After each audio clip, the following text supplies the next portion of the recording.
Au son des instruments traditionnels, les rues du village d'Anso s'animent peu à peu. L'heure est aux retrouvailles pour les maires des villages de la vallée du Barretous en Béarn et du Baillet des Roncal en Navarre.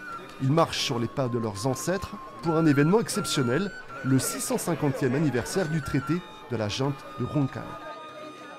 C'est la première fois qu'on le fait donc pour les 650 ans, donc oui, c'est un super événement, ouais. Première fois. C'est ici, dans ces villages, qu'a été signé les traités de paix.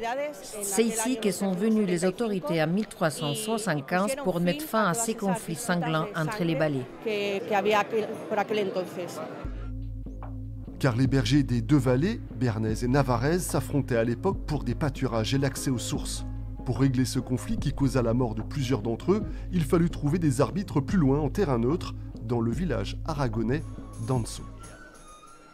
Aujourd'hui, à l'occasion de cette cérémonie et de cette entente ancestrale toujours renouvelée, les élus des deux côtés de la frontière ont l'espoir d'aller plus loin. Ils souhaitent en effet que ce traité de paix, le plus vieux d'Europe, soit inscrit au patrimoine immatériel de l'UNESCO.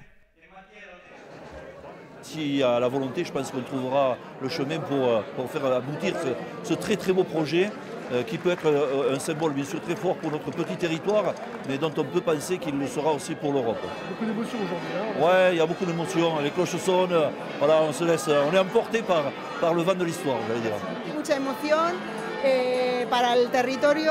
Il y a beaucoup d'émotions. C'est une grande fierté pour notre territoire. Et c'est aussi une belle occasion de se rassembler pour faire la fête. Et après la fête, les élus vont lancer la procédure officielle vers l'UNESCO.